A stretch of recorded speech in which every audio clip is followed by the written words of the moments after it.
Welcome back to Crash Course Apologetics. My name is Jordan.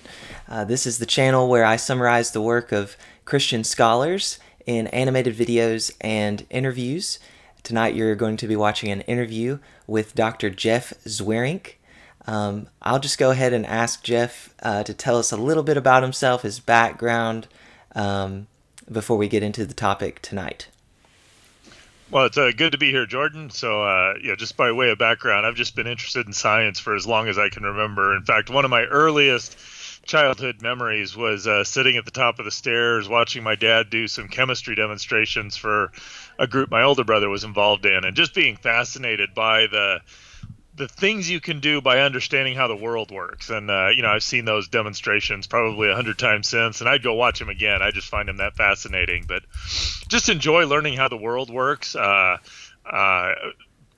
far as faith goes, my mom and dad were Christians, taught me the Christian faith when I was a fifth grader in Awana. I accepted Christ as my Savior and Lord, and just have been for all of my life interested in knowing how do I grow in my faith, and how do I do science well? And so I went to school at Iowa State to get a physics degree. Got a degree in a bachelor's in physics, then went on to get a PhD in astrophysics from Iowa State.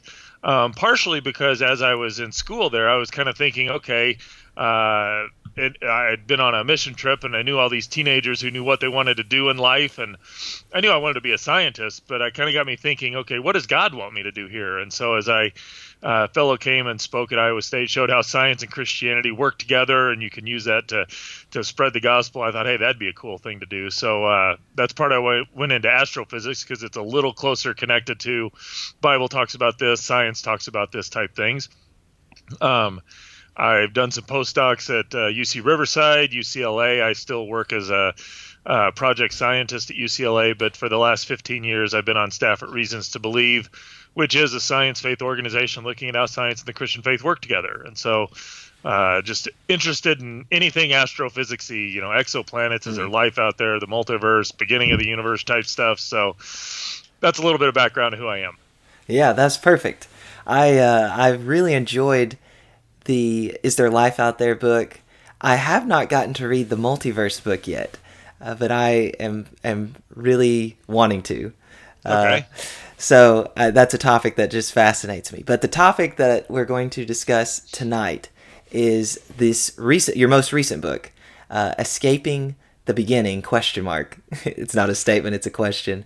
And you've got the book there. You can hold it up so that the viewers can see it. It's on Amazon. I would highly encourage you to go and check it out.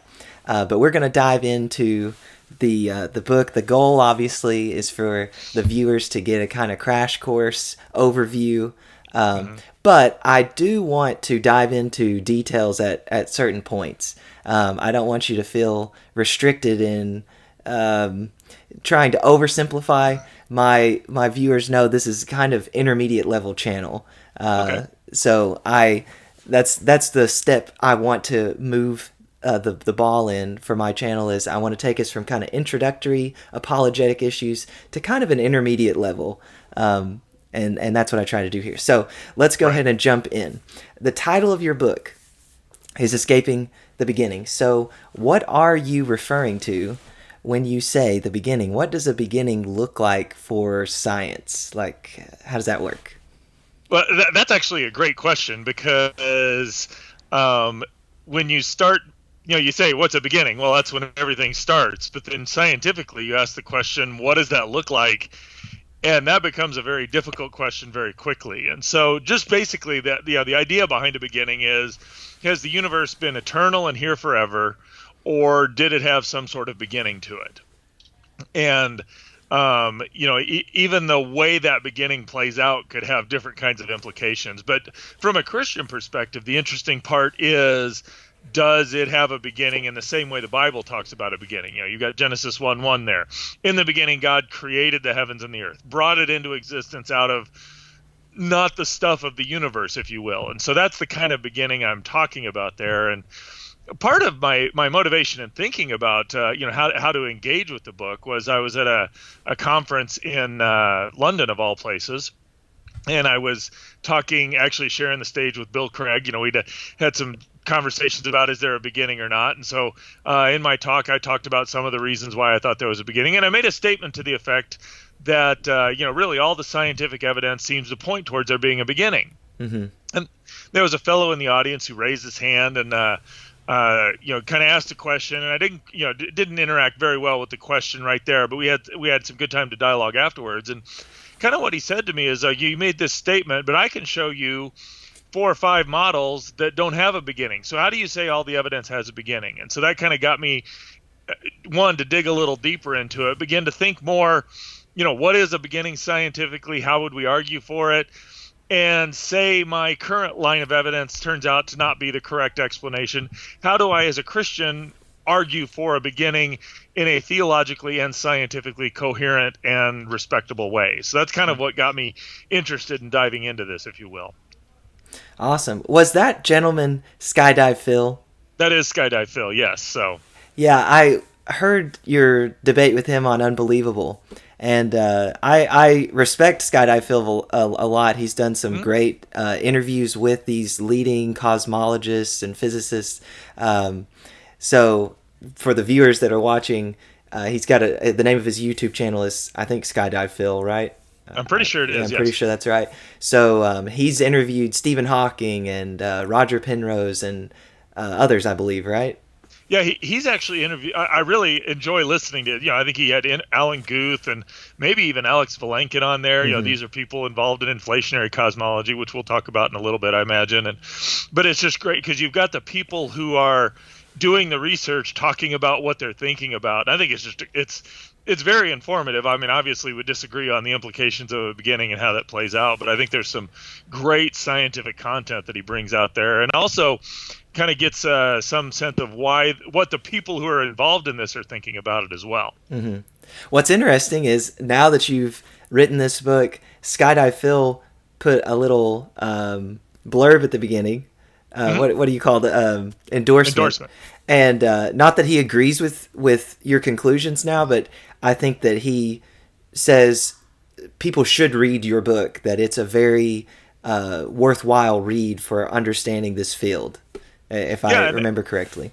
Well, and to me, he's actually worked on it, reviewing for me too as well, so I appreciated the effort he put in there. But, part of what came out of that is, as a Christian, one of the things I want to be true is, I'm interacting with people who disagree with what I'm saying, but we're talking about science or even their position. I want to make sure that I'm articulating the science in a way that a scientist would say, yes, I agree with what you're saying.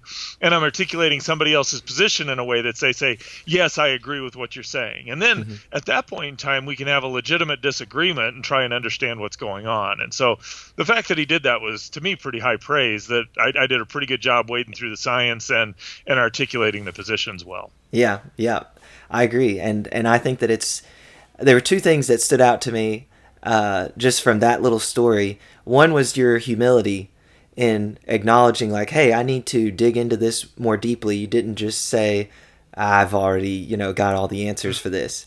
I think that as Christians, we're called to have that kind of humility. When we don't know something, we need to acknowledge it. But really, that's an invitation to just investigate it further. And 2, I like the fact that you continue to have a dialogue with him, and he helped you. I think you would genuinely say that he helped sharpen you, and I think you've probably helped sharpen him. So it's a mutual benefit.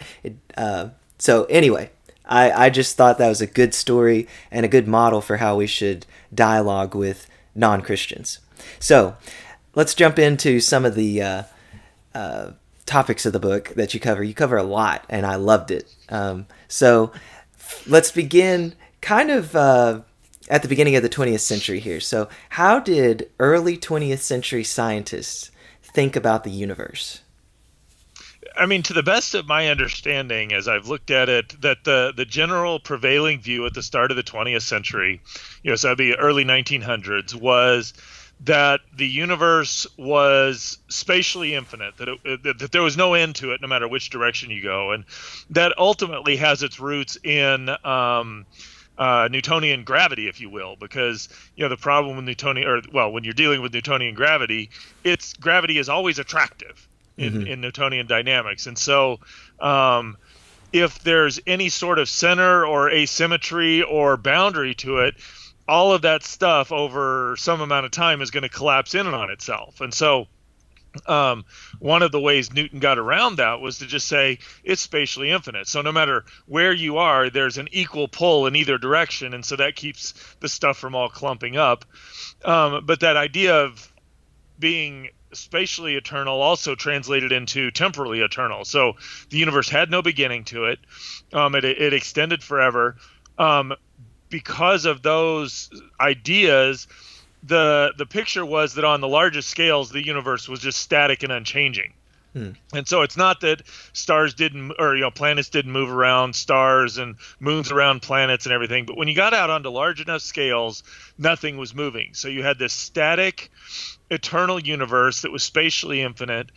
And this was a little bit of a subtle point, but it actually kind of laid the foundation for some of the work, especially that Einstein did, was that we knew of two theories to describe the forces. You had Newtonian dynamics describing gravity, or Galilean dynamics there, and you had electromagnetism, and so that was Maxwell's equations described that. And what was interesting about that is that as you moved, the way Galilean dynamics approached things was different than the way Maxwellian dynamics approached things. And so you could actually tell how you were moving through space depending on how the laws of physics worked, if you will, or our understanding of the laws of physics. And so that was kind of the prevailing picture at the time. You had a static universe where nothing was moving on the large scales. It was eternally old. It was spatially infinite. And these two pretty powerful theories, Newtonian gravity and Maxwell's equations describing electromagnetism, gave you the laws of physics look different depending on how you move through the universe. So that was the general picture there. Okay. And yeah, so you mentioned the part that I was going to emphasize was just it's static and eternal. That's how it was thought of in the early 20th century. Now, what were some of the major scientific discoveries that changed, or really radically changed that view and led to the theory of the universe having a beginning? So the first of those was actually not a scientific discovery, if you will, but scientific development in how we thought about gravity. And this is where Einstein, as he was looking at this difference between electromagnetism and gravity, or Newtonian mechanics, really he kind of had a philosophical idea that it bothered him that you could tell how you were moving through the universe depending on how the laws of physics looked. And so philosophically, he set out to remedy that by building a framework or a theory or a model, if you will, where the laws of physics look the same no matter how you were moving through space or when you were in space. And it was that idea. So now to do that, you have to say, all right, there's the way things work when it's still, and then you can also have a frame of reference that's moving. And what he said is that both of those people ought to see the same laws of physics. And so when you say, all right, the frame can be moving at a constant velocity, and you work all the implications of that out, you get the theory of special relativity, or the special theory of relativity. When you now allow for acceleration, that's the harder one, and it took Einstein quite a while to put the mathematics behind it, but that's where you get the general theory of relativity. And so it was this philosophical notion that the laws of physics ought to look the same to all observers, no matter how they're moving, where they are in space, led to the development of general relativity. And that was published in, around 1915, 1916. Kind of in some sense, a very interesting idea, but kind of had some radical implications to it. One is that the dynamics of space, or the space and time, ought to be dynamic, which was a very bizarre idea. Because and will you explain what you mean by dynamic there? So in Newtonian dynamics, space and time are just there. Things move around inside space, and they happen over time. And so there's nothing about them that changes. They're kind of these absolute quantities, if you will. Well, in order to get the laws of physics to always look the same in general relativity, Einstein, effectively what ends up happening are two things. One is that space and time become entwined. So we now no longer can talk about space and time. We talk about space-time. Mm-hmm. That's the thing that we need to deal with. And this space-time isn't just something that's there, it's malleable. It can be stretched or compressed. Mm-hmm. And so, this is where you get the twin paradox in special relativity. One's traveling on the speed of light on a rocket, their clocks move at different rates. Mm-hmm. You orbit around a black hole or an intense gravitational field, and your clock runs slower or faster depending on whether you're closer or further away. These are the sort of implications because their space and time are being compressed or expanded, if you will. Yeah. And then when Einstein applied that to the universe, the general implications of that is that the universe ought to be either expanding or contracting. Mm-hmm. And so this is where so prevalent was the idea that the universe was static that Einstein kind of introduced a constant into his equations to get a static solution to his equations of general relativity. And that was it's not the like cosmological constant. Exactly, yes. And there's nothing, I don't want to imply that Einstein was doing something illegitimate. I mean, you're working with differential and integral equations there. And if you do that, there are these constants constants floating around, and effectively what he did was specify one of those so that he got a constant or a static solution. But so that was kind of the big development, and I think that was 1915, 1916 where that came out. Where general relativity got a big boost was in 1917. There was a solar eclipse, and the important part of that is that the general theory of relativity says that as light travels by intense gravitational fields, it will get bent. And so they were able to look at stars before, during, and after the eclipse and show that, lo and behold, the light was bent just the way general relativity predicted. And so that kind of said, all right, this is a good solution. There's something to this more than just an interesting It's not just a theory. Like it would work. Yeah. It's a model that would work, but is it actually matching up to what reality looks like? Right. And there was also, coupled in with that is there were some it explained the orbit of Mercury better than Newton's work did. And so there were a few things that said, okay, this is more than just a nice idea or interesting theoretical concept. It actually seems to correspond to reality. Right. So was that the only the light? Was that the only piece of evidence that shifted this mindset, or did a bunch more pour in? No, that kind of started the idea of thinking. It got away from, okay, things are just static and eternal, but now so you've got this seemingly dynamic nature, or at least that's the way the equations predicted.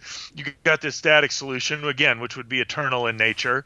But over the next 10 to 15 years, there were measurements of distant galaxies, measurements of distant galaxies, and what they found was that they could measure the velocities of these galaxies, and as they began to be able to measure the distances to them, what was found and kind of published by Edwin Hubble in 1929 was data that showed that the farther away a galaxy was, the faster it was moving away from us. Now, what's interesting, or the implications of that, is that we don't live in a static universe. And in fact, the fact that the further away you are, the faster it's expanding, that's the telltale signature of an expanding universe. And so instead of now having a universe that's static, eternal, and unchanging, our universe is somehow dynamic. And so this kind of set in place a number of things where people were trying to say, okay, does this mean there's a beginning or not? Because if it's expanding, run things backwards, it looks like there's a beginning to things. That seems like a relatively straightforward implication. But the question is that what the universe demands? Is it expanding, so you get ideas, maybe it's expanding and contracting over and over, maybe it's expanding in new matter. There's numbers of ideas.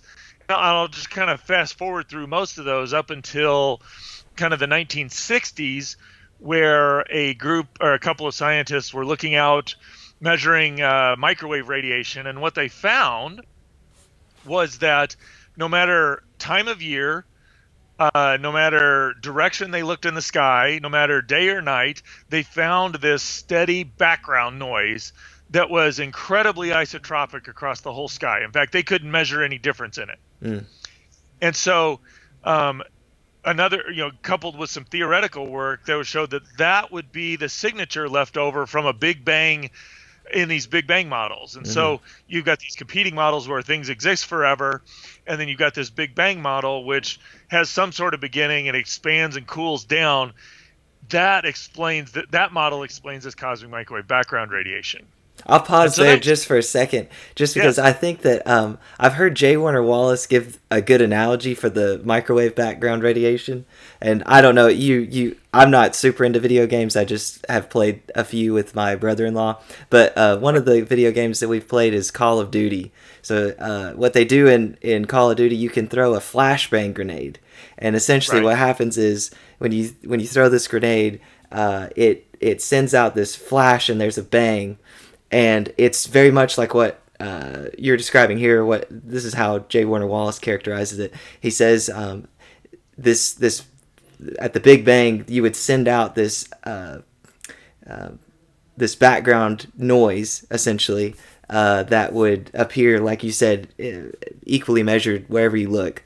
Mm-hmm. And it's something similar to that, just so my viewer can kind of get an idea of what we're talking about when we say the microwave background radiation. You can think of it kind of like a flashbang grenade going off in Call of Duty. But anyway, continue. Sort of. The only thing I would say to this, and I push on this because I run into a repeatedly an often stated misunderstanding, and there's this idea, with a flashbang, there's a center to that, and everything's moving out from the center, Right. and so people will think, okay, there's a center to the universe, and everything's moving out away from that, and the reality of it is, this cosmic microwave background radiation is scattered throughout the universe. There is no it's moving out from the center. Mm-hmm. If we were to move 12 billion light years in any different direction, we're still going to see that exact same cosmic microwave background radiation. And so, yeah, it's not like you could ever get at a point in the universe where you wouldn't find it. Like it's not reached that point yet. Exactly. Yes. Yeah. Yeah, that's a really good clarification there. I appreciate that. And so now you got this cosmic microwave background radiation, which is pointing towards a beginning. And so that kind of generates some theoretical interest in asking the question, do these Big Bang cosmology models, do they really require a beginning? And so, because it could be that, yeah, everything's expanding, but if you run time backwards, there's never a place where it gets small enough, or too small, or it doesn't ever come to dense volumes or anything. And so could be that the universe is rotating, or any sort of number of things that would say maybe there's not a beginning to things. Well, there was some work by Stephen Hawking and Roger Penrose in the 1960s, kind of culminating a paper published in the early 1970s that showed under very general conditions that one, that general relativity describes the dynamics of the universe, that two, that energy behaves a certain way, and there was no reason to doubt that energy behaved any differently than this, and then kind of two other technical points. But given those four conditions, then you can show very conclusively that if you run time backwards, eventually you run into a singularity where the laws of physics break down and there's a beginning. Mm-hmm. And so there's scientific evidence or proof, quote unquote proof, if you will, again, given these four conditions. If these four conditions hold, you can show that no matter how the universe behaves earlier, eventually you run into this boundary where the laws of physics break down and there's a beginning. Mm-hmm. And that's kind of how the high point in the transition from universe was static and eternal to now the universe is dynamic and had a beginning. And that's the way the universe was viewed by scientists in the 1970s and kind of from then on. Yeah. So very good, very good. All right, so we've looked at how the early 20th century scientists thought about the universe as static and eternal, and now there's quite a bit of evidence confirming the theory of general relativity predicting a singularity. And can you just I don't know how much you want to say about it. When you say singularity, what do we mean by that? So singularity is just a place where typically you get some sort of infinity, and infinities don't work well in theories, and so that's a sign that something is broken down. And so, what you could imagine, actually what led to the work that was done by Hawking is that if you take a bunch of matter and you collapse it down into a star, well, so what you can do is you can show that, say you take our sun. Right now, if I were to fly towards the sun, I'd eventually get to a place where there's a boundary between sun and not sun, if you will. And, radiation pressure and various things keep it the size that it is. You can imagine if you throw more and more matter on there, eventually all of the stuff that gives off energy that keeps the stuff from collapsing is going to go away, and then the stuff will collapse. And it'll collapse down. Eventually, it'll collapse down to a place where in order for it to get any smaller, you have to put 2 electrons in the same place. And if you've had any chemistry or physics in high school or college, you'll know that there's this Pauli exclusion principle, which says you can't put 2 electrons in the same place. And so that pressure keeps it from collapsing anymore. Well, if you continue to throw more and more matter on there, the gravitational pull is going to get stronger and stronger. And eventually it will overcome that pressure. It will push all the electrons into the protons, make neutrons, and it will collapse further.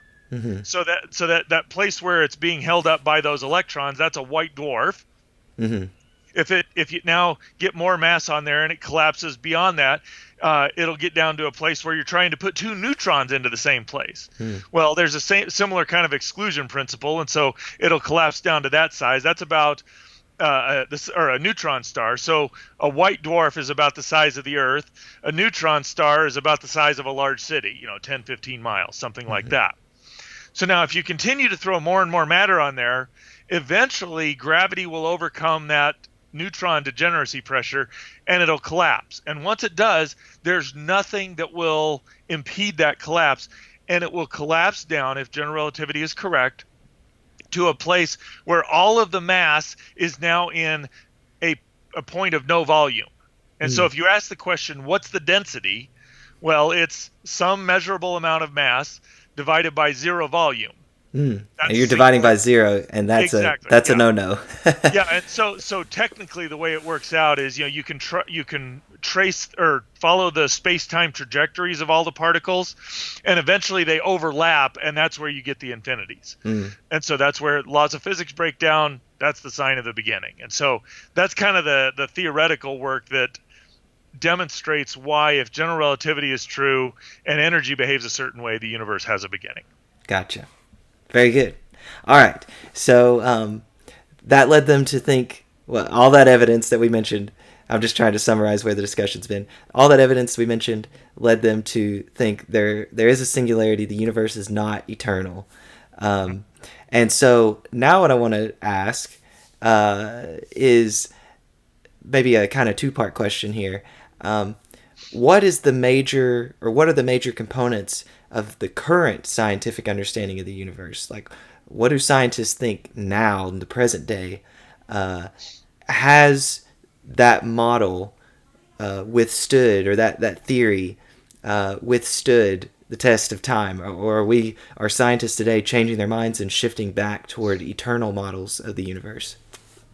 So that's a really good question, and there's going to be a number of different things we'll talk about that kind of loop back and forth towards that. But so you asked the question of what are the big ideas or the things that are in play today in terms of describing the universe. And I would say the big ideas are, you've got Big Bang cosmology, preceded by some epoch of inflation, and the inflation is this era where the size of the universe grows very rapidly in a very short period of time, and it's not just linear growth, it's exponential growth. So if I wait a certain amount of time, it's going to double in size, and if I wait that same amount of time, it's going to double in size again, and so you get double. Things grow very, very rapidly. And what that does is you've got the uniformity of the cosmic microwave background radiation. The fact that it's so uniform was very difficult to understand in just plain Big Bang cosmology, because there's no time in the history of a Big Bang universe where all of those regions were at the same point and could have come to the same temperature. Mm-hmm. And they're the same temperature to 1 part in 100,000. And so inflation says, all right, yeah, there was a region where everything was in thermal contact, and then it expanded very rapidly, and now they're no longer in thermal contact or causal contact, but they could have equilibrated before that. Mm-hmm. So that was part of why inflation was originated. There were 2 or 3 things that facilitated why inflation came about. Some of it was looking for magnetic monopoles and explaining why there's none in our universe. Mm-hmm. The fact that the geometry of our universe is so close to flat is very weird, but inflation kind of explains that. I was going to ask you about that later to describe the shape of the universe, but we don't have to get into that now. Okay, yeah, we can come back to it if you want. But the point being is that inflation, if you take Big Bang cosmology and put inflation on it, you now can explain the dynamics of the universe in a way that explains why the cosmic microwave background radiation looks the way it does, why are there no magnetic monopoles, and it gives a good coherent picture of everything we can do. And there are observations we've made that affirm this idea that this inflation era happened. So it's not just something we kind of added on to make it work. It's like there's predictions that it makes of what we see, and we've gone out and measured those. And it seems like inflation is a good explanation. Not the only one, but it's certainly the most popular one, and it's a really good explanation. Yeah. So inflation, I think I've heard someone, I don't know who, describe it. I know I said it's intermediate level. I'm just trying to capture little glimpses of kind of introductory stuff. Inflation, it's like a microsecond, like a very, very tiny microsecond after the Big Bang. You get this rapid expansion of the universe, but then from there it proceeds to expand more slowly than what it did in that microsecond. Is that roughly how you would describe it? That is the way people would have described it back in the 70s and 80s. But when Alan Guth, Vilenka, and these folks were working on it, they actually, in order to get inflation work in a way that produces something like our universe, the idea behind it kind of changed. And without going into all the details, the picture now, instead of being Big Bang, inflation, more normal expansion, it's inflation happens because there's this stuff, we'll call it the false vacuum, where its nature is just to exponentially expand. The thing about it is that it's not in the ground state, and so it can decay to a lower energy, and where it does, you get a bubble where that decay happens, and then it grows in location, and your universes are now inside those bubbles. So our universe is inside one of those bubbles. That explains all the observations we see. And so you got these hyper rapid expansion, decay to a lower energy state. All that energy that gets decayed heats up our universe, and now you got Big Bang cosmology coming after that. Mm-hmm. So just the way you described it there, and I'll say this now, and because we're going to start talking about specific models, and I know this will come up when we talk about it. But you've introduced bubbles right there, and so it doesn't seem like it seems like you can have inflation without having to go the route of affirming these like bubble universes. Am I correct in saying that? Like you can have inflation without thinking of the bubbles, or does it require that? So the way I would say this, and this I'll just be direct. A lot of people get a little irritated at me at saying this, but as the best I understand the science, if inflation happened, the universe is far larger than anything we could possibly see.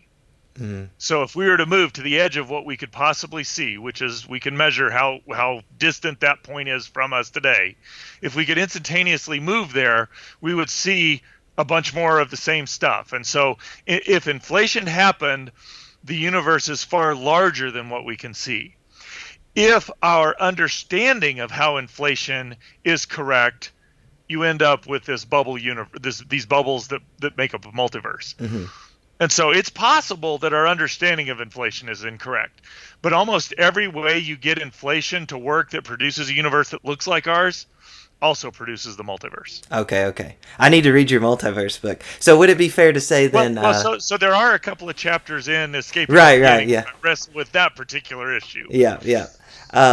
So, would it be fair to say then there are predictions of inflation, and then there's a mechanism to explain inflation, and the predictions of inflation would talk about what we can't see within our universe. But if the mechanism for inflation is correct, then you get the bubbles. Is that roughly? Does that make sense? Like how inflation is working, it has to produce bubbles. But if we're wrong about how inflation works, but there still is inflation, then you would get this kind of like things beyond the universe, the observable universe, things beyond what we can see. Yeah. So if inflation happened, regardless of how it happened, right, its character is to make the universe far larger than what we can see. Yes. So that there's stuff beyond our observable universe. And then there's the question, so that's independent of how inflation actually works. Now we ask the question, what sort of mechanisms could drive inflation? Right. And those, we don't really have a way to test which of those is correct, because they all kind of make the same predictions as of right now. I mean, there are some small differences, but they all kind of look roughly the same. But almost all of those mechanisms end up producing a multiverse at this point. Now, It could just be we've got the wrong mechanism. That's entirely possible. Mm-hmm. But as of right now, the mechanisms that we can work out that actually produce a universe that looks like our observable universe also produce these bubbles that make up the multiverse. Perfect. You said it far better than I could. That's why I have you on. I've been working on how to say that clearly. Okay, so inflation is one of those pieces that it sounds like in current thinking of cosmologists, inflation is something that we do want to incorporate into our set of data. Like it's well attested, so we need to account for that, not ignore it. That's correct, and I will say this: that's the prevailing position of most people. But there are some very well-respected scientists who say inflation isn't a good explanation. We need to look at it differently. So it's not like inflation is just settled. We know that. It's a good explanation that matches all the data, but it's not the only explanation that matches all the data. Perfect. Okay. We can talk more when we get into models, but that's one piece. But you mentioned already the Big Bang is another piece that we're incorporating into our set of data. And then also, did you mention unified laws of physics? I know you haven't, that and so this is where, Big Bang cosmology entails this idea that you start out in this incredibly hot, dense, uniform state, and as the universe cools, it now looks like we do, or looks like we see it, and that's where we see stars and galaxies and clusters of galaxies, cosmic microwave background, dark matter, dark energy. We see all this stuff. So, one kind of key component of that, so that Big Bang picture has a couple of key features. One is that the laws of physics are constant throughout the universe. So general relativity is going to be a good description of the universe in that sense. That the universe is expanding, growing larger. Mm-hmm. So it's cooling off as it's doing so. So the Big Bang cosmology entails that part. Even with inflation, it still entails that. Mm-hmm. And so there's one interesting aspect of that if you go back to actually Einstein was working on this, through the later part of his career, but we've got these four fundamental, quote unquote, fundamental laws. You've got gravity and electromagnetism, but then there's also the strong and weak nuclear forces, and they behave very differently. So gravity acts on mass and it's only attractive. Electromagnetism works on charge, and because there's positive and negative charge, it's both attractive and repulsive. Mm-hmm. The strong and weak nuclear forces, they only operate within the confines of the nucleus, whereas gravity and electromagnetism, as far as we can tell, have no limit to how far they operate. Mm-hmm. And so you've got these four different forces that behave very differently, but there was some very interesting theoretical and experimental work done in the 60s, 70s, and 80s that shows that the weak nuclear force and the electromagnetic force are one and the same. If you heat the universe up to a certain temperature, they look the same. It's only because the universe is cold that the symmetry between those two is broken, and we see them as two separate things. But if you heat them up above that symmetry, or above that point, they look the same. And so there's 5 Nobel Prizes, 2 for theoretical work on how does it work, how do those two work together, 2 for experimental data showing that it's correct, and 1 for work on this Higgs boson that shows, for the Higgs boson. And so I just say that, this is important theoretical work that shows that, yes, the laws of physics seem to be able to be unified. And so there's a lot of work done by scientists to say, all right, now how do we put the strong nuclear force into that? And then ultimately, how do we put gravity into that as well? Yeah. And so that raises one of the questions, which goes back to Skydive Phil's challenge to me, is that he was talking about these quantum theories of gravity. Well, general relativity is a classical theory, whereas we now have quantum theories of the electromagnetic strong and weak nuclear forces. And so as we're trying to find that quantum theory of gravity, his comment was, as I can give you 4 or 5 different quantum gravity models that don't have a beginning. So how do you say there's a beginning? Right. So would and just to again help the viewer here, Right. We've got 2 systems at work, this kind of classical system that you described, and then a quantum one. And these don't easily go together. That's actually what we're trying to... They don't go together. Things behave very differently. The classical...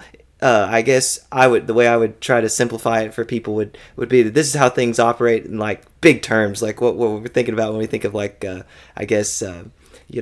planets and so forth. But like when we think about the size of an atom and smaller, we're at like a quantum level, and things operate very differently. You can correct me if I'm... Well, no, that's good. And I would actually say there's a little bit more fundamental way that may be a little easier to understand, is that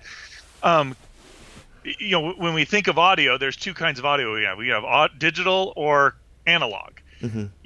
Most old stereos were analog. Now everything's kind of digital. Well, digital and analog don't play together because digital comes in discrete quantities, 1s and 0s. Analog comes in continuous quantities. So I can have 1, 1.3, 8.2. It's continuous.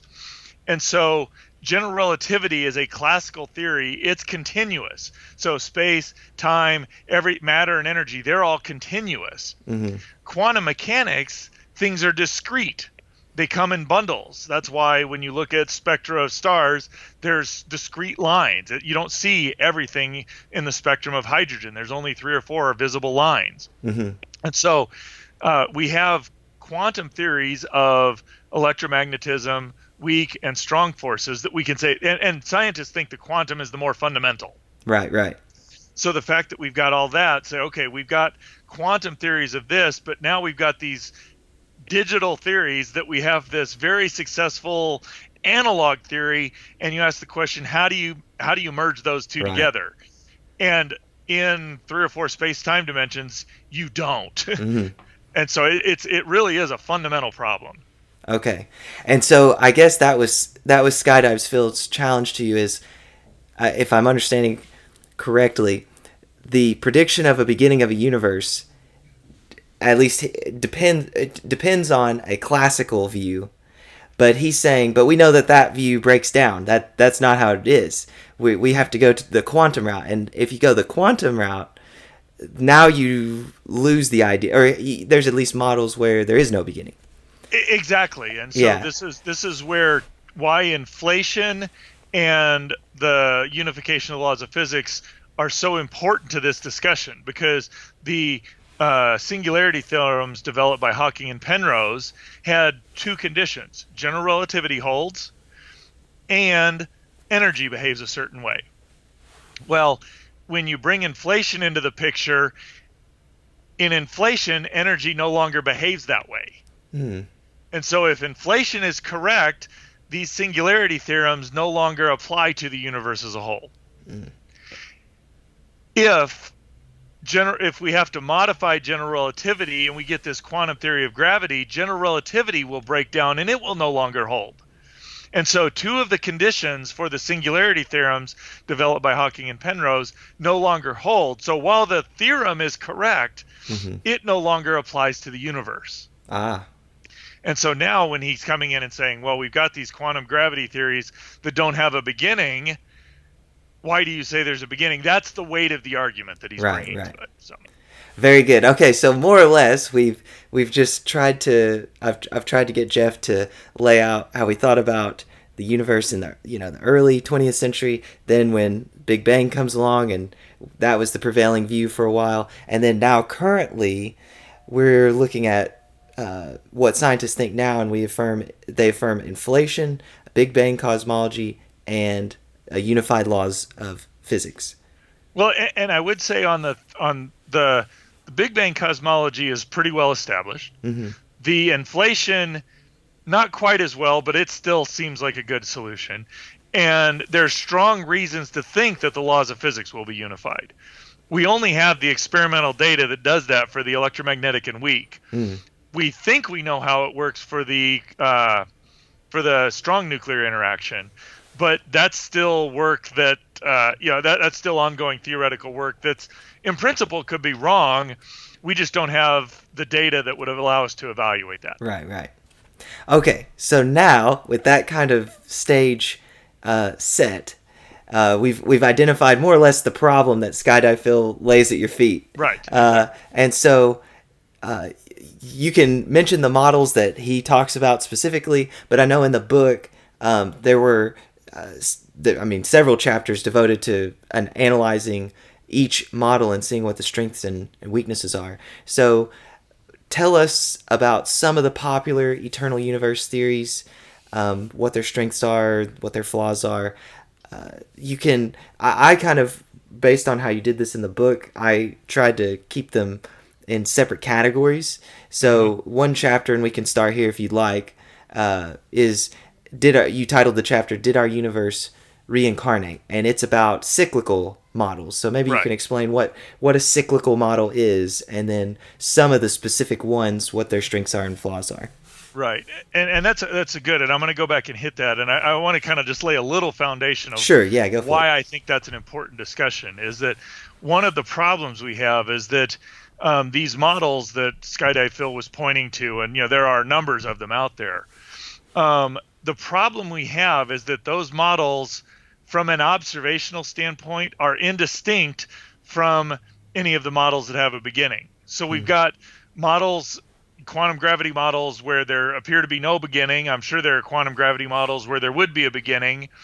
And we have no way at this current time of making any measurements or experiments that really distinguish between them. I mean, there are occasional ones that pop out and say this, and we can weigh in on it, but we don't have the data that will allow us to answer that in any sort of definitive way. And so we're really stuck with this difficulty or challenge, and scientists find these kind of difficulties and challenges fun, is that we've got some models out there, but we don't have the facility or the advances necessary to be able to truly test them in the way we want. And so in that context, I can't go in and say, well, here's what's wrong with all of these quantum gravity models, because we don't have any data. Right. I could go and say, well, here are other models that have a beginning that are quantum gravity models, but all that does is shows that it's plausible it could be. It still doesn't delineate. And so I was just trying to think, okay, how can we weigh in on this? Or at least how, as a Christian, could I make an argument that thinking the universe had a beginning was a reasonable case? And what I recognized was this, is that when Einstein first proposed his general theory of relativity, the natural conclusion out of that was that space-time was either expanding or contracting. But he inserted this cosmological constant in there to get a static universe, because that would be eternal, and went with the prevailing thought. Well, you go fast forward about 15 years, Hubble measures the expansion of the universe, and that shows that eternal model doesn't work. Now you're back to these dynamic models that imply a beginning.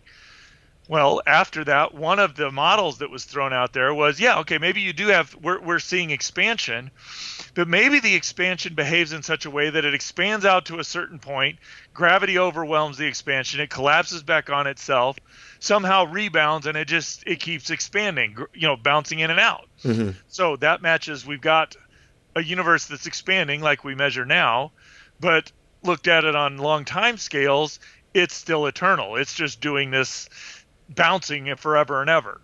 Yeah. So that was one of the questions out there. What's interesting is that, it seemed like Einstein actually proposed and worked on a model like this. But what you could show is that at least if you restrict yourself to the size of stuff on the order of what we can see, is that with each expansion and contraction, the amount of entropy grows. Mm-hmm. And so each expansion will get larger and larger. Mm-hmm. And so on any given one, you're going to expand, you're going to contract. But now if you kind of mark out the maximum size and plot that on a graph, it starts high and then it gets smaller and smaller and smaller. It still points back to a beginning, right. if you will. Yeah. So whether that particular cyclical model was correct, or the oscillating model is what it was called, whether it was correct or not, it still pointed back towards the beginning. Yeah. So there were these thermodynamic concerns that are still wrestling around today. I mean, there are modern day cyclic models that don't have the same entropy issues, but that was kind of the idea. So maybe it just expands and contracts and expands and contracts. But with the recognition of the entropy problems, those models kind of fell by the wayside. And so here was another way. There's the cosmological constant. Here are these oscillating models. That gets us around a beginning to the universe. Except as we investigated more, no, those actually pointed towards a beginning to the universe.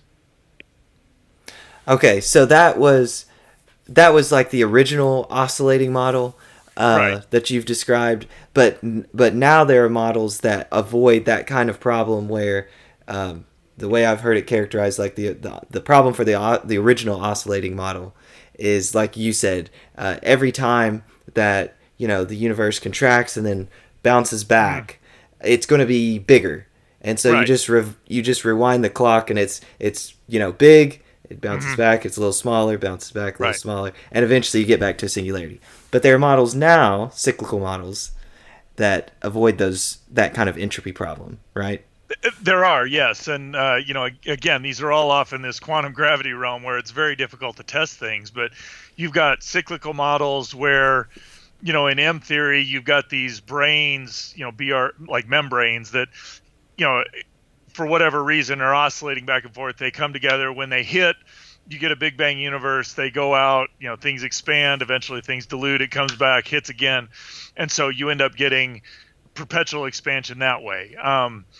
That's kind of introducing some things that may or may not be out there. And, again, there are these models out there. They seem to be eternal, but we don't have any way of testing them, and they need not be eternal. But that's kind of some of the theoretical problems you run into there. Is how do you test these things? Yeah. There's others where what we can now show. One thing that is different between those early oscillating models and today is that we can show that unless dark energy, so you ask the components of the universe, there's matter, which we see, there's dark matter, and there's dark energy. Those are the components of our universe.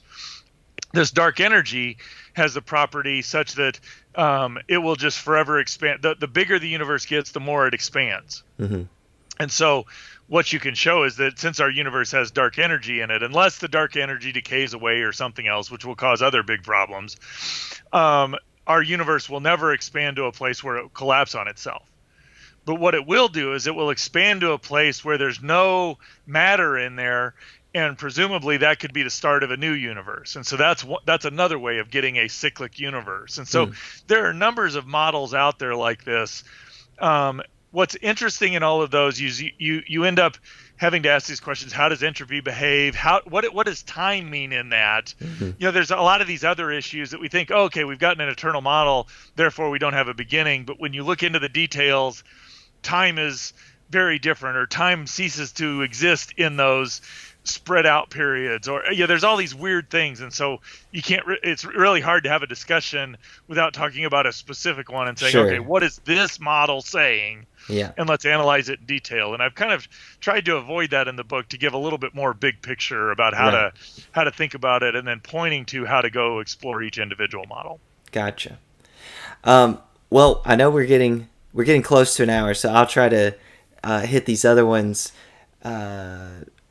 Like I said, we're trying to be thorough, but we'll try to keep it as brief as we can to leave maybe 10 minutes or so for questions people write in. So far, we've only got one question though, so I think most people are just trying to process everything that's being said. Okay, so what about given inflation, like we talked about? What about a multiverse? Does a multiverse escape the beginning? Well, so as people investigated inflation, and I remember reading Alan Guth has a book, I think it's called The Inflationary Universe. I remember reading that. It was published in the early 1990s, I think, where he talks about how does inflation work, and it kind of lays out these problems that I alluded to earlier and how to solve them and how all that worked out. But one of the comments he makes is that the way inflation works is that once it starts, so inflation grows, it produces a universe, but in the meantime, the stuff between that universe and other bubbles is growing. And so once inflation starts and it produces bubble universes, it will do that forever into the future. And so the question was, if it's going to do it forever into the future, might it have been doing that forever into the past? And so, that was a big question out there, and kind of a hope. I mean, that was kind of like, well, maybe it'll be doing this, and as we investigate, we're going to find this. Well, if you go to the start of the 2000s, you've got Arvind Borde, who works on inflation. You got Alex Valenkin, who works on inflation. Guth. Alan Guth, I just forgot his first name there for a second, who all work on inflation. They were sitting down and working out and recognized that using just a pretty simple geometric model, they could show that inflation itself must have a beginning. Now, we alluded to this at the early part of the program, is scientifically, what do we talk about when we talk about a beginning? Because there is no measurement. You say, oh, here's t equals 0, or, oh, everything started here. So, you had this singularity that happened with Hawking and Penrose. In the Borde or BGV, you also end up with a singularity that inflation must have had a beginning also. And so again, that points towards, or is at least consistent with, the Christian description of the universe, that in the beginning God created. And so, I don't want to imply that's the final answer, because there is one condition on that, is that on average the space-time must expand. And so if you've got something that doesn't have average expansion, that theorem no longer applies to it. The BGV theorem would no longer apply if that condition is violated. Exactly. Would Skydive Phil say we could be in that kind of universe where that condition doesn't hold, or what would he? Well, so some of the models are out there where you've got eternal contraction. So from past eternity, it's been contracting. When it goes through this quantum gravity phase, there's a maximum compressibility and it rebounds, and now we're just on the growing part. So on average, you don't have expansion, at least where we're looking at it. So it could be past eternity. These are the sorts of ideas out there. And again, there's many different varied ideas of how that could play out. But gotcha. That's just an example of how, with this theorem, yes, it says if this is true of our universe, then there's a beginning. But now that just means scientists are now going to look and say, okay, can we develop models that don't have that criteria, so that now this theorem no longer applies to our models? Gotcha. Okay, so that we've talked about cyclical models. It seems like, we talked about cyclical models. We've talked about broadly a multiverse kind of model here. Right. Now, what about the universe coming from nothing? This kind of, I know that Krauss is kind of the popularizer. That's the title of his book, A Universe from Nothing. But he's not the only one that suggests this. What about that model? Well, in fact, the person who developed the model that Krauss is highlighting was actually Alex Valenkin. So, I would encourage anybody who wants to look into that. Valenkin has written a book called Many Worlds in One, where he talks about that. It's a pretty fascinating book. And again, it's so as I was looking at that, I tried to understand first what is he arguing in here, and what Krauss and Vilenkin are both arguing is, okay, we run time backwards, go back in our universe, and when you get down to this quantum gravity area, you go through inflation. All of once you get into the inflationary epoch, there's none of the space and time, there's none of the matter and energy that we're used to dealing with, and it's really entirely different there. Mm-hmm. And quantum mechanics says things can fluctuate into and out of existence. There's the way that behaves, but as you go through inflation, the laws of physics never break down. There's no singularity, so even though things change, you can push through that, and presumably you get back to a place where even this false vacuum that drives inflation, it could fluctuate into existence, and once it does, it generates universes. And now you've gotten back to a place where there's no space, no time, no matter, no energy. There's just the quantum vacuum. And the quantum vacuum, which he is going to define as nothing because there's no space, time, matter, or energy in it, that naturally produces universes. So you're getting the universe from nothing. And so, as I was looking at that, I'm like, okay, it's reasonable. I mean, again, we don't have any data to weigh in whether that's right or wrong, but it's reasonable given what we know. It's a reasonable model out there. So there's part of me that just says, all right, let's, and I would say Stephen Hawking kind of had a similar sort of scenario. His plays out a little differently, but it's still this idea where you trace time back and eventually there's a boundary, but there's no beginning to time. It just, there's the quantum vacuum, and then you have universes, starting to be built. There's no singularity that says the laws of physics break down. And so I just kind of asked the question, okay, let's take what their model says, and what are the implications of it? And what I recognize is that both Hawking and Krauss don't go back and say there's nothing in the way the philosophers would say nothing. They ultimately end up, Hawking says, given the law of gravity, you end up with our universe. Krauss says there's nothing, but his nothing is this quantum vacuum. And what's interesting about that is that both of those exist timelessly. They're self-existent. They just are there. I'm like, okay, that's kind of interesting. So given this thing, universes happen. Well, there's something else they're doing, because most of the time when we talk about the laws of physics, throughout most of scientific history, the laws of physics are descriptive of what's there.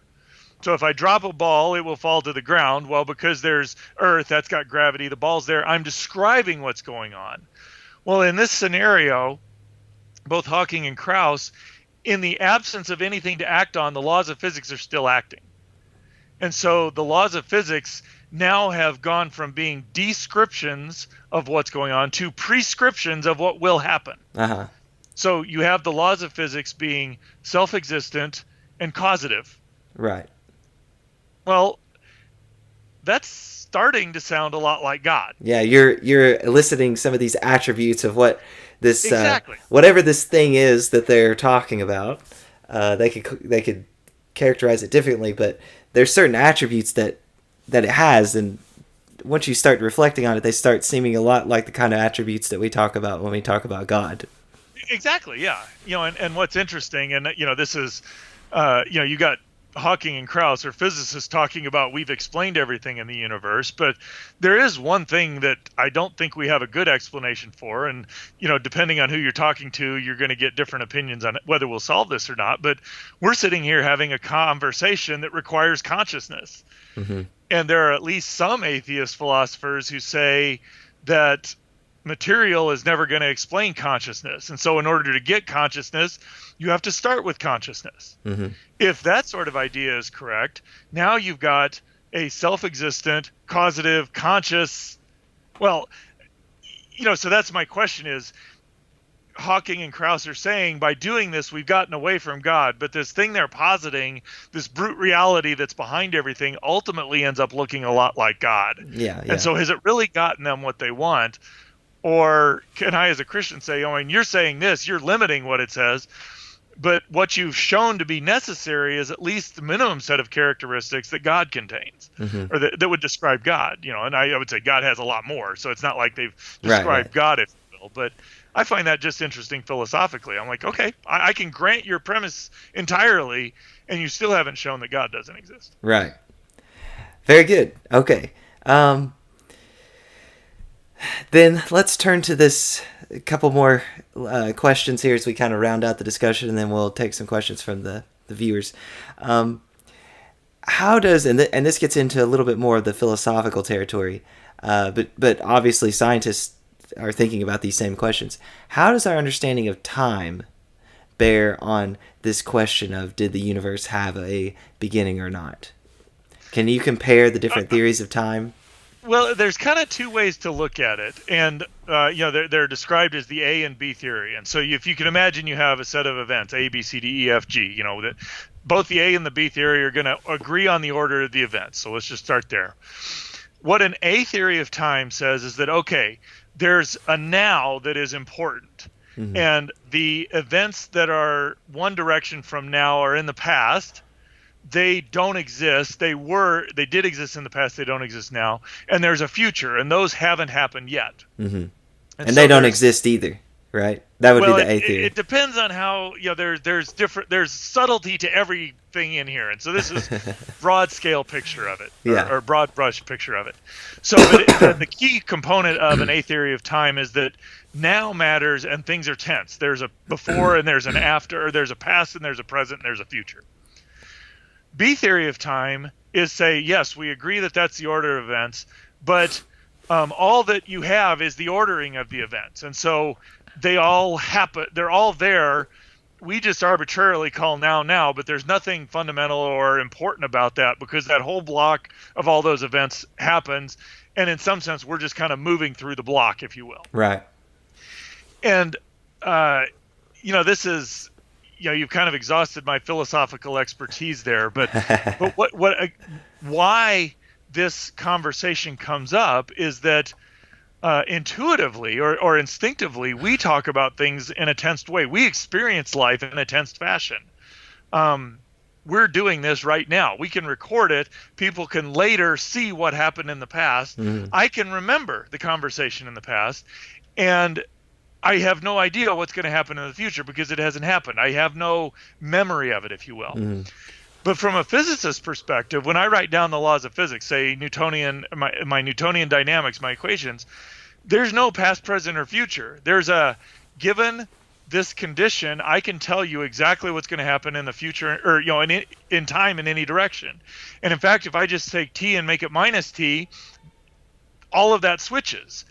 And so the laws of physics at their fundamental level don't seem to have this tensed aspect to them. And so this is part of why physicists are very intrigued by this discussion and as it plays out to the universe, because now we're dealing with fundamentally what's correct. Is the universe just this block of stuff out there that for some reason we have perception of time, but that's not really reality? Or is time really tensed? And our experience of it is just part of the way it is. So that's kind of the discussion that goes on. And there's a lot of people, you'll find people that weigh in on different sides, largely driven by what questions they find interesting and what problems they want to wrestle with. If there is a quantum model that is eternal, it doesn't have to be the case that B theory is true, right? Not inherently, no. In fact, some of these models where time from past eternity to future eternity, the whole timeline is filled, but you end up with these scenarios where time is running in two opposite directions. And so the entire timeline is complete, but effectively what you have is two universes that start and go in different directions in time. And so that doesn't apply to every model, but these are the sorts of questions you have to ask when you're analyzing any specific model. Does time flip directions? Does some sort of transition occur where everything on one side gets wiped out on the other side? If that's true, there's still kind of phenomenologically speaking, at least a beginning. And so there's a lot of subtlety that comes into play that I try and hint at least and give some direction to in my book. But there's just no way to describe all of that because every model looks at it a little bit differently. Sure. Yeah. Okay. Now I guess we're getting into the apologetic aspect of the argument. So typically, you you hear someone like William Lane Craig offer the Kalam cosmological argument, and I'll just say it very quickly. Whatever begins to exist has a cause. That's premise 1. Premise 2, the universe began to exist. 3, or the conclusion is, therefore, the universe has a cause. And he then analyzes, well, if the universe has a cause, then this cause has to be spaceless, timeless, immaterial, enormously powerful, personal, and so on. And he rattles off these attributes. Right. Okay. Now, where somebody like Skydive Phil would come in, he may object to premise 1, but he would at least object to premise 2, that the universe began to exist. So in light of this whole discussion, what are we supposed to do now about the Kalam? Like, how does this impact the Kalam argument, in your opinion? Well, in some sense, it depends on what's the science going to do. And the short answer is, I don't know where the science is.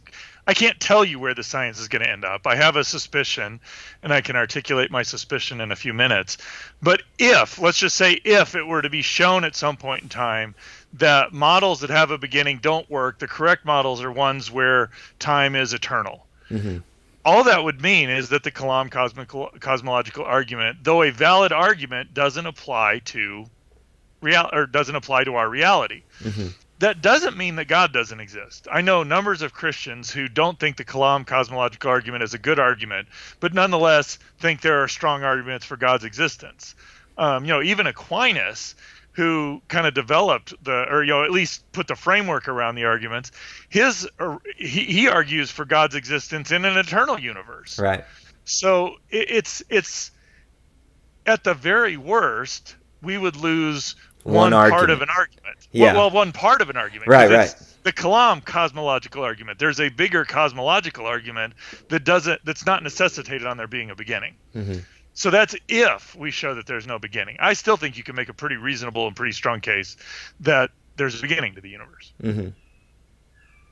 Let me mention something there really quick. Yeah, so at least on my channel, I have focused on cosmological arguments that are willing to grant an eternal past. So for the viewers, you can go check out the name of my video. It's called I think a cosmological or an argument for a necessary being or something like that. Right. And I just prefer to go that route simply because I think it can be simpler in some ways. I mean, it can get complex for sure. I don't mean to suggest that it can't, but it can be simpler in some ways, more accessible in some ways, and it grants what the skeptic wants to have as an infinite past. And right. I can be like, I'm happy to concede that there's an infinite past if that's what you want it to do. Now, on a personal level, I'm not sure if the past is infinite. Right. You know what I mean? I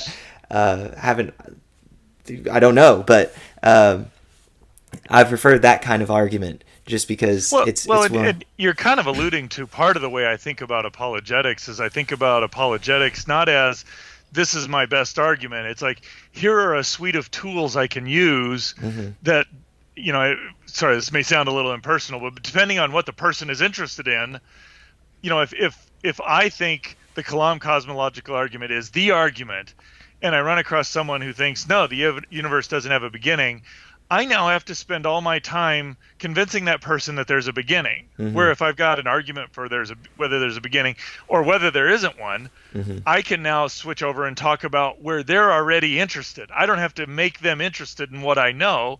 I can engage where they're interested. Right. Meet them where they're at. Yeah, exactly. Exactly, yeah. So you develop this suite of tools, if you will, so that that's why I think about the multiverse the way I do. It's like if I had to convince everybody there wasn't a multiverse, I'm looking at it and saying, I don't know where the science is going to end up on that, and there's very good reasons to think there might be a multiverse. So is there a way I can talk about this where if somebody thinks there's a multiverse, I don't have to spend all my time convincing them the multiverse is wrong, because I don't know that I can convince myself that the multiverse is wrong. Right. And this could be a whole other interview. I do something similar here with the multiverse. there are, just as there are different cosmological arguments, some assume a beginning of the universe and some don't. There are different fine-tuning arguments, and there are some fine-tuning arguments that assume there is no multiverse, and then there are fine-tuning arguments that assume there are, or at least grant that there are. And I adopt a version where I say there can be a multiverse, and you can still have fine-tuning. So I think a lot of it is about trying to meet people, like you said, meet people where they're at, which means you need to have different tools in your toolkit, apologetically speaking. And so if that interests you, go check out some of my other videos. You probably have videos too on, you may not on like a cosmological argument, I don't know, but do you have anything on fine-tuning that grants there's a multiverse but is still a fine-tuning argument? Well, I mean, I allude to this in my Multiverse book, but I'm trying to think of a specific video. But I know if you go to Reasons to Believe, our YouTube video, there's all the videos that we have are gonna be in there, and I'm sure there's something in there where I talk about that specifically. But yeah, I mean, to me, the multiverse, the only thing it impacts in the fine-tuning arguments are the probability type arguments, because the probability becomes very hard to calculate. But that doesn't mean that the fine-tuning goes away. It just fine-tuning is one way to argue for purpose or design. If I lose the fine-tuning or the probability arguments, there's other ways to talk about fine-tuning and design. In fact, a lot of the models that you use to make them workable so that we can do the science, you're inherently fine-tuning them so that we can talk about things in a way that we can measure. So I think there's fine-tuning even in the context of a multiverse. So. Very good. I could probably, maybe we can do something in the future where we talk about that more after I read your multiverse book. All right, that'd be fun to do. All right, I've pretty much reached I had one last question here, and it's kind of a repeat, I think, of what we just said, but I'll ask it anyway. What does the beginning of the universe infer about a beginner?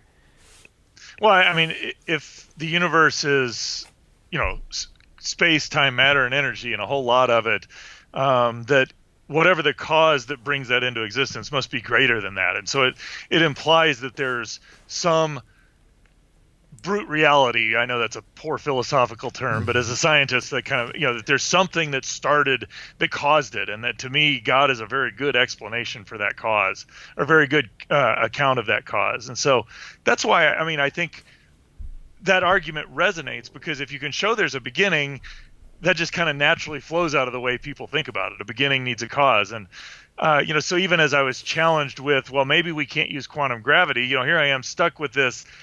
I've got a question mark. I can't answer all the quantum gravity. As I looked through the history, what you have is universe was eternal.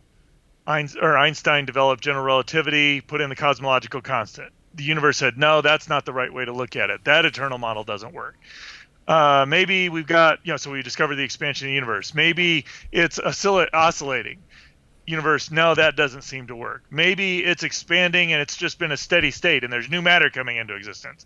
Go out and make measurements of the universe. No, that doesn't work. Eventually come along, we've got the cosmic microwave background, these theorems that say, yes, there's a beginning. Then we say, well, no, inflation means that that beginning no longer can strike. Yeah, but even inflation seems to have a beginning. So there's this repeated history of the universe pushes us towards a beginning. Here's a model that doesn't need a beginning. No, the universe says, no, that one doesn't work. Here's another model that says, no, that one doesn't work. So what you're asking me to believe is that this quantum gravity, that's going to be the one that finally gets away from a beginning. Possibly, but I look at the history of things, and it seems like the universe keeps pushing us towards this idea that there's a beginning. Yeah, it's almost an inductive kind of reasoning. It's like, this has been the pattern in the past. Repeatedly, not just a couple of times, but repeatedly. Right.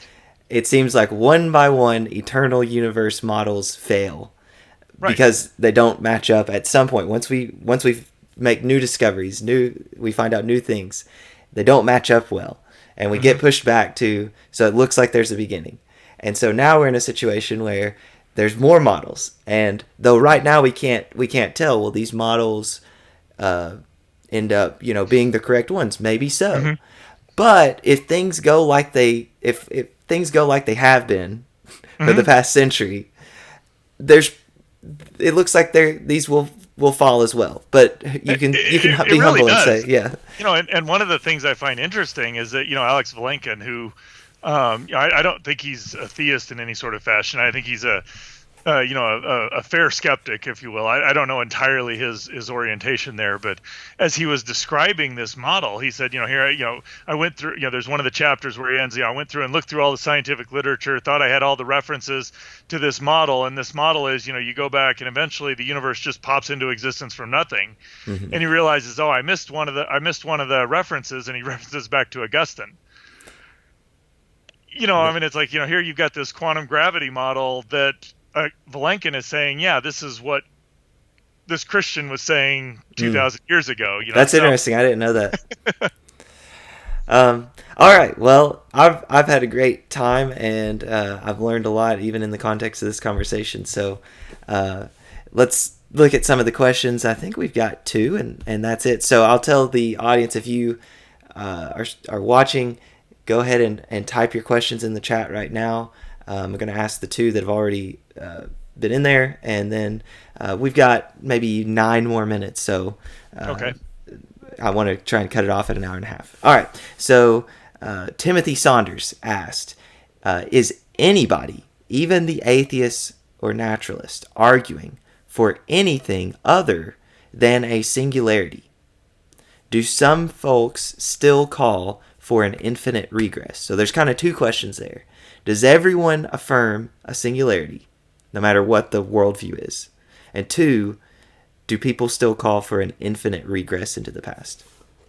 So I would say, in answer to the first, most of the models beyond the 1970s that I interact with in my book, those are ones that people have put forth and say there is no singularity. There's no place where the laws of physics break down, whatever. And so they're trying to get around that singularity. So the hope is in this idea is that these quantum gravity models won't have any singularities. They'll be past eternal, and you won't have anything. So there's a lot of people advocating for that. Again, the challenge is we don't have data that adjudicates whether those models are correct or not. And then, so then there is this question, which to me is somewhat separate, and I know as I've interacted with philosophers, I get different pushback on it. That when now you start dealing with, okay, so say time is infinite. Even in the Christian worldview, in the beginning God created the heavens and the earth. There's time as a created thing. So in some sense, it wouldn't bother me if God created time with no bound to it, so that it was infinite, if you will.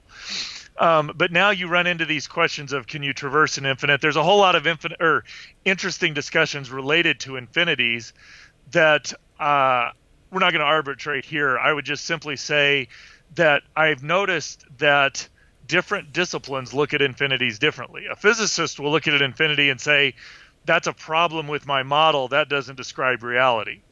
Philosophers will say there's problems with actual infinities. They don't exist. Theologians will look and say, well, God seems to be an infinity. So there's a difference there. And mathematicians will look and say, you know what? We've got set theories that deal with infinities. Those work fine. And so I would love to have mathematicians and philosophers and theologians and physicists all get together and say, how do we interact with this? Because they all have very different views on it. And I don't know the final answer. I tend at this point, and I'm going to say this and be a little bit inflammatory, if you will. I am personally not convinced that infinities can't exist. Gotcha. But I would love to have the discussion with people because I find it a fascinating discussion. Yeah. I would love to change your mind about that. You got a philosophy background, don't you? I would love to talk to you about the Grim Reaper paradox, but I'm sure you're probably familiar with it. And that is the question that, I think I'm saying this right, Marie Kitzer asks, Jeff, what do you think of the philosophical arguments against an infinite regression of past temporal events, the existence of an actual infinity within nature? I think you kind of answered it. You're not convinced that those kinds of arguments rule out an infinity. Yeah, and again, to me, it sort of relates to the fact that time is created. If there's a being outside of that, I don't see God would not be limited by where he could do things in time. And so I think I think the philosophical arguments are intriguing and powerful and very engaging, Hmm. and they may be entirely correct. I just think there's some interesting discussion that can be had. They're not definitive, in my opinion, but I Yeah. think they're pretty powerful, and I put a lot of weight in them, if I'm Yeah. honest. So Yeah. Yeah. Okay. So maybe two more questions here. Surround X asked, "Are models of the universe that have a beginning easier to come up with? Ceteris paribus. I'm not sure what that means. Than models that have no beginning." I'm not entirely sure how to answer. One, I'm not a cosmologist, so I'm not working on developing those models, because you're working through, you know, general relativity is a pretty complex theory to work with. Even the quantum, anything quantum in there, that's going to be hard to work with as well. So I don't know whether it's easier or harder. What I do know is that there are at least a fairly large set of people who are working on developing models that might not have a beginning. I think that's a Hmm. perfectly legitimate way to do things. Because even from a physicist perspective, the fact that a beginning to the universe violates a symmetry, and all of the conservation laws we have, conservation of energy, conservation of mass, conservation of angular momentum, every one of those is founded on a fundamental symmetry. Hmm. And so the idea of the universe having a beginning violates a symmetry that is. As a physicist, I'm open to that idea that maybe there isn't a beginning to things. So I can see why you would do that, but I can't answer whether it's easier to come up with one or the other. I mean, in some sense, putting a beginning in with a divine being is really not that hard. The hard part is, how do you figure out whether that corresponds to reality or not? Hmm. Maybe this. I don't. I'm trying to tie this in with this question. It may not tie in at all. But when you talk about like conservation, uh, we can talk about conservation of energy. Tim Saunders, he asked one more question. This is the last one. He said, "Within the equation of energy." Now, I don't know of an equation of energy, but like where. I'll just ask the question, and we Okay. can think about what it means.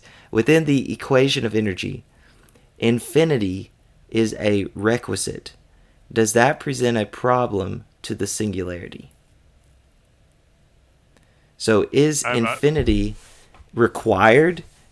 I guess I don't know if he's thinking of like, I don't know what he's thinking there. Yeah, I'm having trouble wrestling with what exactly that means. Um, the thing I would say about infinities and how we interact with those is that at least one thing we have to be aware of is that as humans, we're finite creatures. And so we need to be careful that we're not subjecting our thoughts to the net fallacy of I don't get to drag a net with 4-foot holes through a lake and say there are no 3-inch fish, or 4-inch holes, and then say there are no 3-inch fish, because my net wouldn't be able to detect that. And so we're Mm-hmm. finite beings evaluating whether infinites work well or not. And I don't. I'm assuming there's some idea of if things are infinite, there's an infinite amount of energy, and so how would you deal with that? I think there's probably some of that in that question. The question I would just simply have is, if I can mathematically write down how to deal with infinities. Um, the fact that I'm a finite being measuring finite regions and asking those things, does that mean that there are no infinites out there? And that's the one that that's the question that I don't have an answer to. That may not be answering the question here, but I'll kind of Yeah, leave yeah. that and let you have the I last word there. I said that was the last question. This is honestly the last Okay. one. Somebody reminded me. They asked one like an hour ago, and I said, "Oh yeah, I'll save that for the end." And I forgot. So here it is. It's pretty straightforward. Surround X said, "Where does gravity come from?" So if general relativity is correct, gravity comes from the warping of space. So if you wanted a nice two-dimensional picture that's going to have a little bit of three-dimensional flavor, imagine you just got a rubber sheet stretched out. You Mm-hmm. now put a shot put in the middle of it. It's going to deform the rubber sheet. Well, now anything that moves along that rubber sheet is going to move in a straight line, but if you're looking from above, that straight line will appear to curve. And so it's just a warping of the fabric of space-time. That's what general relativity says it is. Now, whether that applies or how that works into quantum gravity, I'm not entirely sure. But as of right now, our best explanation for what gravity is a warping of the fabric of space-time. Awesome. All right. Well, Jeff, I've super enjoyed this. You're super knowledgeable and you make things accessible. So I really appreciate the work you've done. Are you working on anything new right now, like a new book or you can tell us about? So the most recent thing I've been working on is thinking about artificial intelligence. And as a Christian, how do we interact with that? What are there's ethical issues, there's technological issues, there's moral issues, and then there's can we even do it issues. And I just think it's a fascinating thing to think about. So I've been working on trying to delve into that and hopefully have something to say that's worthwhile. You're just going to write on all the science fiction-y topics. Aliens, maybe that's artificial... all the stuff that interests me. So. No, I'm a teacher, and I teach, it's like a little kind of almost elective kind of class, and that's what I do in my classes. It's about science versus science fiction. So these are the kinds of things that we talk about in class. We show a movie. I show a movie, and I have them think about like different things that happen, and then we talk about the science behind it and how realistic it is. It gets them interested in science, and I enjoy it, and I feel like you're right in the same vein. All right, well, I will round it off there. So thank you everyone for watching. If you want, check the description of my video. I've put a link to Jeff's book there on Amazon. You can order it. It can be in your lap in 2 days. It's very great. Also, I will, right after I post this, I will drop the couple of videos that I mentioned where I offer a cosmological argument that is compatible with an infinite past. One of them is my animated video on it, and another one is an interview that I did with Dr. Josh Rasmussen, who's written this phenomenal book called How Reason Can Lead to God. That's just a really powerful argument that Grant is willing to grant there's an infinite past. So I think you'll enjoy that. Check it out, and have a good night.